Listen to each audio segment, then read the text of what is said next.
But like obviously 13 assists, like that means my teammates made 13 shots off my passes. So that goes to them. Open Twitter, but he's like, Caitlin Aaliyah. I'm like, what?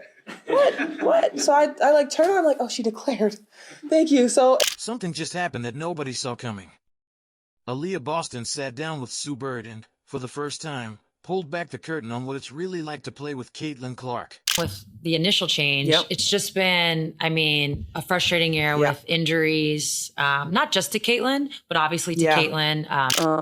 But I don't know. She's so humble, isn't she? Well, I don't know what to say. Let me tell you. It's great. That's I don't know. Pretty cool. Gel, you need time to build chemistry. So how frustrating has it been that the chemistry has just, it's like start-stop. Caitlin. Great job, sister. We got time for 2 on Zoom. Mike Vopel, you want to start? Forget the highlight reels. Forget the PR spin. Forget the headlines that make it sound like everyone's best friends. Boston's honesty hit different. She spoke about the pressure of playing next to one of the most hyped athletes in the world, the chemistry struggles that fans turned into memes, and the trolls who went after her the moment things didn't look perfect. And the craziest part? She didn't say any of it with bitterness. She told the truth in a way that makes you rethink everything you thought you knew about the Fever, Caitlin Clark, and the spotlight that follows them everywhere. What Boston revealed might change the entire conversation, and that's where we begin. In professional sports, interviews usually follow a script. You hear the same recycled lines, "We're focused on the next game." Or it's all about trusting the process. It's polished. It's safe. And most of the time, it's forgettable. That's why Aliyah Boston's interview with Sue Bird felt so different. From the moment she started speaking, you could tell this wasn't a PR moment. This was a player lifting the curtain and showing the human side of what athletes actually go through. She admitted things that most stars would never say publicly. She spoke about the grind of this season, how constant injuries and lineup changes have made it almost impossible to build consistent chemistry. She explained how exhausting it can be to keep adjusting, to keep carrying expectations while the pieces around you are always shifting. And the way she said it? It wasn't defensive. It wasn't an excuse. It was just raw, unfiltered truth. That honesty matters, because in a league where perception can be just as important as performance, very few players are willing to say out loud what everyone else might be thinking. Boston's willingness to do that made her words stand out. It gave fans something real, not just a highlight clip, but an insight into what it actually feels like to be in her shoes. Playing next to Caitlin Clark isn't like playing next to any other rookie. She arrived in the WNBA with more attention than some veterans ever see in their entire careers. The arenas sold out overnight. National broadcasts suddenly focused on every Fever game. Every highlight, every stumble, every possession was magnified. And while that spotlight might look glamorous from the outside, Aliyah Boston made it clear that it comes with a heavy cost. Because when the lights are that bright on one player, the glare hits everyone else on the floor too.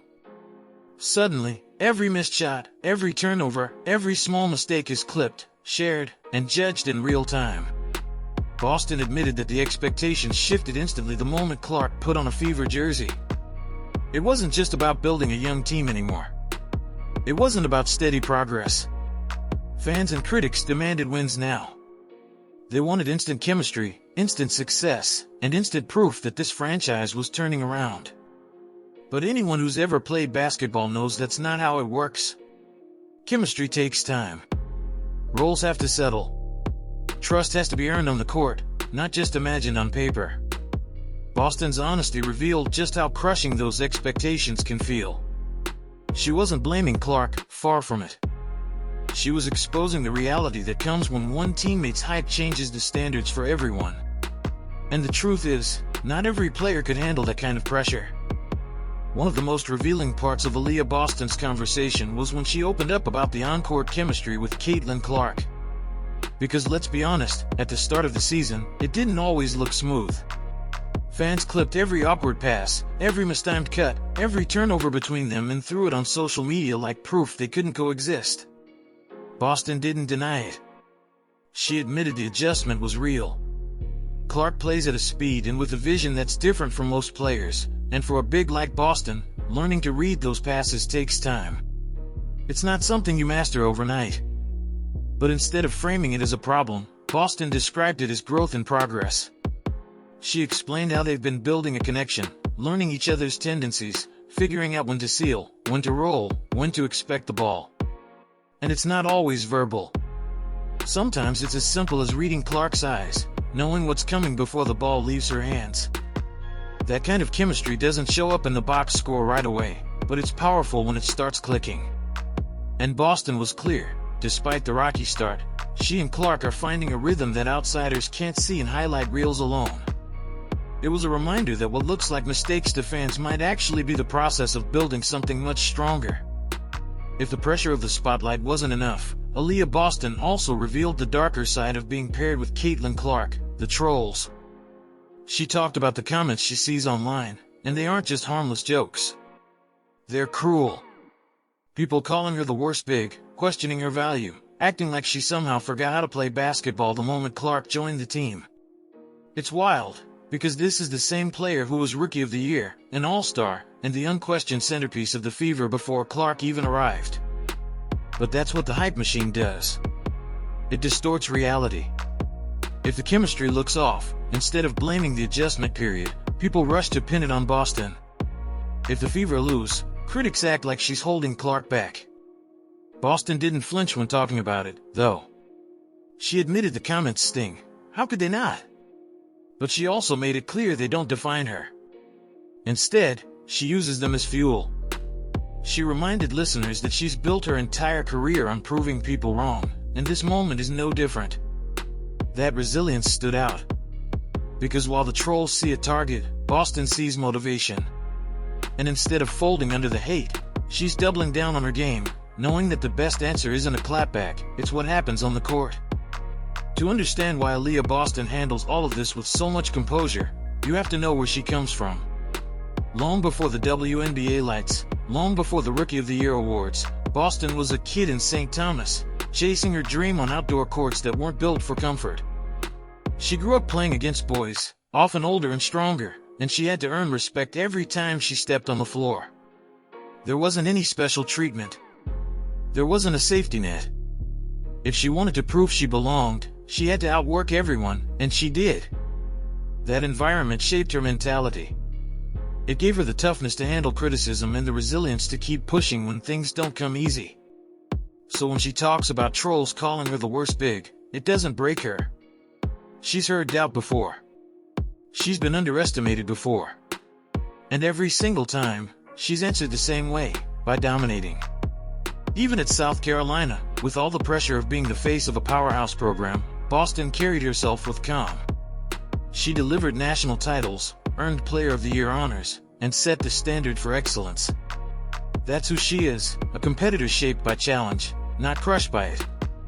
So when she sits in front of Sue Bird and speaks with such honesty, it's not weakness. It's strength. It's the confidence of someone who knows she's built to handle the storm. What made Aliyah Boston's words even more powerful was the balance she struck. She didn't come across as bitter, jealous, or resentful of Caitlin Clark. In fact, it was the opposite. She praised Clark's game, especially her passing ability. Boston explained how Clark sees things on the floor that most players don't, those split-second windows where a big can get an easy bucket if they're ready. For Boston, that's exciting. She knows that with a passer like Clark, her opportunities to dominate inside can multiply if the timing is right. She also acknowledged what Clark's spotlight brings to the team. Yes, it's overwhelming at times. Yes, it shifts expectations. But Boston pointed out that the attention Clark generates benefits everyone in the locker room. The sold-out arenas, the national TV coverage, the wave of new fans, they all elevate the Fever as a whole. That's not the language of rivalry. That's the language of respect. Boston's honesty about the struggles never erased the admiration she clearly has for her teammate. She made it clear that the chemistry process is hard, but the payoff can be worth it because Clark is that special of a player. It's rare to hear an athlete thread the needle like that, acknowledging the challenges without tearing anyone down.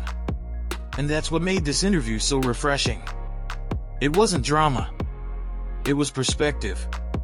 When you step back from Aliyah Boston's words, you realize she wasn't just talking about herself. She was speaking to a bigger problem in sports today, the obsession with instant success. Fans and media wanted the Indiana Fever to go from lottery team to playoff contender overnight, just because Caitlin Clark arrived. They wanted Boston and Clark to look like a perfect duo from Game 1, as if chemistry can be microwaved. But that's not how greatness is built. Think about it, even legendary teams took time.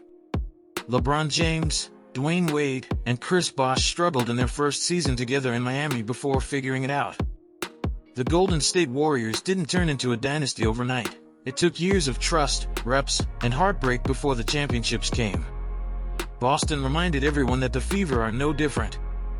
They're young, they're learning, and the process will include mistakes. That doesn't mean failure, it means growth. And as she pointed out, progress is happening even if outsiders don't always see it. What makes this perspective so important is that it pushes back against the narrative. Instead of fans rushing to judgment every week, Boston is asking for patience. She's telling people that the story of this team isn't written yet, and the early struggles might just be the foundation for something special. And coming from someone who's already proven she can win at the highest level, that message carries weight. Aliyah Boston's interview wasn't about creating drama. It wasn't about throwing shade. It was about telling the truth, something fans don't always get from athletes under the spotlight. She admitted the pressure of playing with Caitlin Clark. She admitted the early struggles, the harsh criticism, and the constant adjustments that come with this new era for the Fever. But she also showed respect. She praised Clark's talent, embraced the attention she brings, and reminded everyone that chemistry takes time. That honesty gave us a rare look behind the curtain, where the reality of building a young team doesn't match the fairy tale fans expect. In a way, Boston's words are a challenge, not to her teammates, but to the people watching. To the critics, the trolls, the impatient fans. She's asking, are you willing to let this story unfold, or will you keep demanding perfection before it's even possible? Because if her career has proven anything, it's that Boston doesn't back down. She grows stronger under pressure. And now, paired with one of the most dynamic rookies the league has ever seen, the story of Boston and Clark isn't finished, it's just beginning. So the real question isn't whether they'll figure it out. It's how far they'll go once they do.